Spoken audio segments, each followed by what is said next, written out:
Bonjour, moi je suis Camille Warnier, je suis psychologue à la base, avec beaucoup de travail surtout de terrain auprès du public précarisé, du public LGBTQIA+, et de travailleurs et travailleuses du sexe. Et en fait, les enjeux sur lesquels je voulais venir ici globalement, c'était les facteurs de risque qui étaient liés aux consommations dans les transidentités, et en particulier les transidentités féminisantes.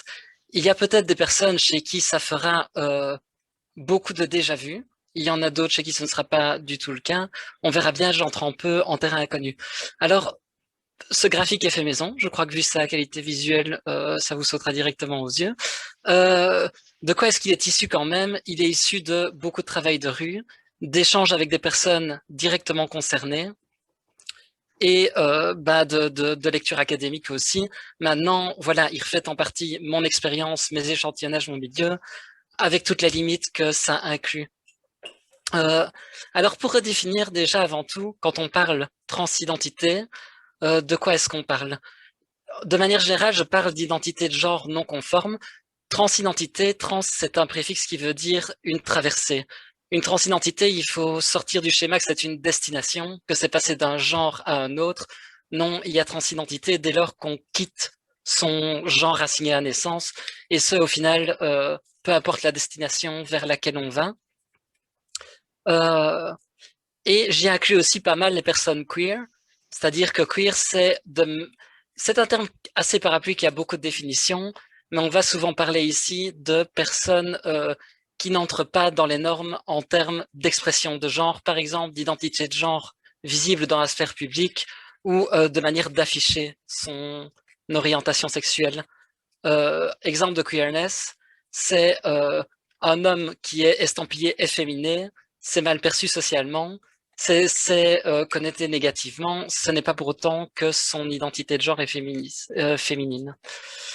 Alors, on parle consommation, ça représente énormément de réalités très différentes.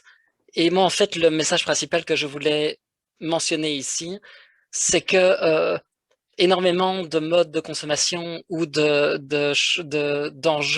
ne sont pas tant liés aux transidentités en elles-mêmes qu'à des facteurs qui les médient, c'est-à-dire qu'à d'autres facteurs intermédiaires qui, eux, se lient aux transidentités. Euh, Ce que je veux dire, c'est qu'en termes de consommation qui sont uniquement liés aux transidentités et à pas de facteur tiers, si j'ose dire. J'aurais pu parler des hormones en termes d'automédication.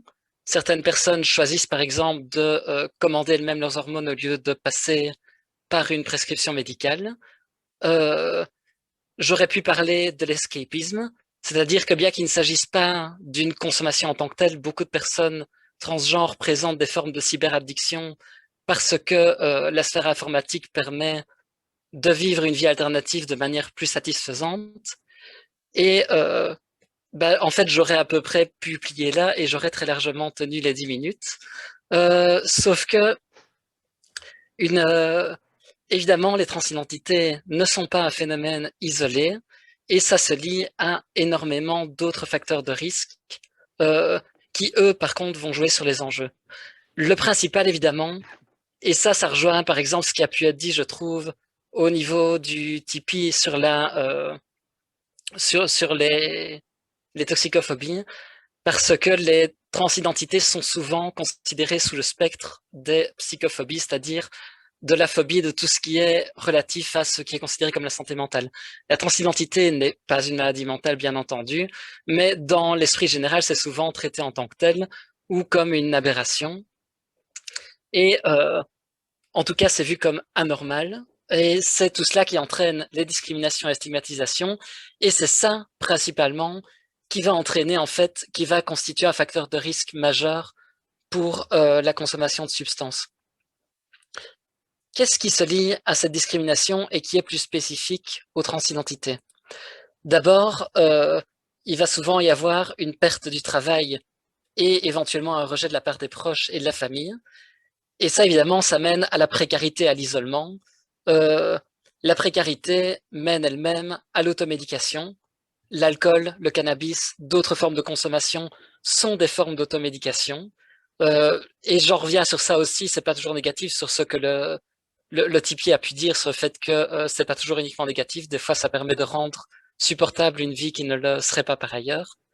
Euh, Ça mène énormément à l'économie souterraine, dont le travail du sexe. Euh, Or, il y a en fait parmi les travailleurs et travailleuses du sexe plus de personnes transgenres en proportion que dans la population générale.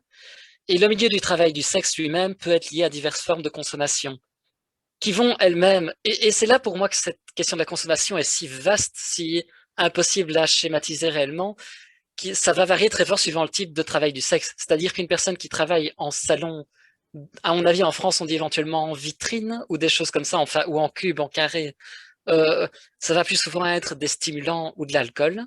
Idem pour des personnes travaillant sur Internet.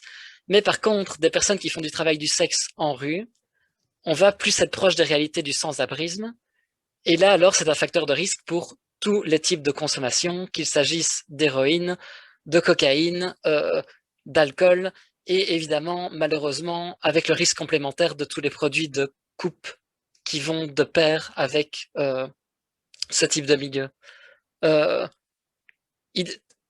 Comme on voit ici, il y a un facteur de protection majeur aussi en termes de ressources, c'est le milieu. Les études sur être transgenre en Belgique montrent que vraiment avoir un milieu immédiat soutenant, qu'il soit professionnel, familial ou scolaire par exemple, c'est le facteur de protection majeur des personnes transgenres à tous les points de vue. Beaucoup de personnes transgenres se retrouvent dans les transidentités, dans le milieu gay, pardon, et ceci est un facteur de risque vis-à-vis les poppers, les stimulants, le chemsex. On vient de vous en parler beaucoup mieux que je ne pourrais jamais le faire. Euh, et ça mène aussi à des milieux de réappropriation. Or, les milieux de réappropriation des identités divergentes parfois peuvent être susceptibles de présenter d'autres risques. Par exemple, dans les milieux queer ou féministes, il y a parfois une construction qui se veut un peu bonhomme, comme on dit en Belgique. Je ne sais pas trop quel est le terme en France ou au Canada. Euh, enfin, où c'est un facteur de socialisation majeur que, par exemple, de consommer de l'alcool en groupe, si bien que récemment en Belgique, par exemple, il y a eu des initiatives de groupes qui discutent des croisements entre milieu queer et sobriété, avec cette vision de comment faire la fête et socialiser en tant que personne queer ou transgenre ou LGBTQIA+, sans être dans l'alcool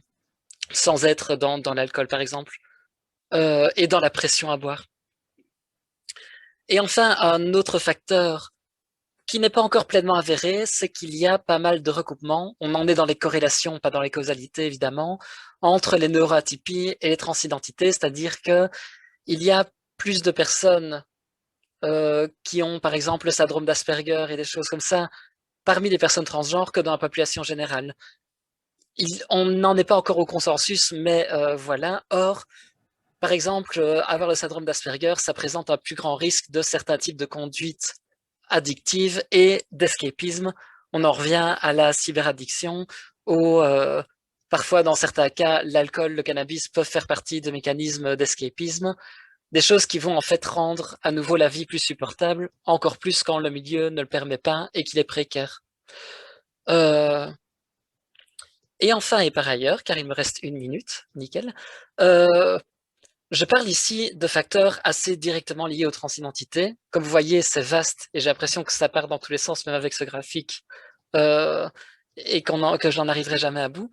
Mais il ne faut pas oublier que tous les autres facteurs généraux de risque quant aux consommations, par exemple un passage carcéral, une famille qui est mise au banc de la société, des antécédents de délinquance et des choses comme ça, s'ajoutent aux autres. Les facteurs de risque sur les modes de vie, ils sont cumulatifs et non pas exclusifs. Idem pour le fait, par exemple, d'avoir déjà une discrimination quant au fait d'être une personne étrangère ou d'être dans un couple perçu comme homosexuel, ce genre de choses. Euh, voilà, j'ai essayé d'être la plus synthétique possible. Je vous remercie.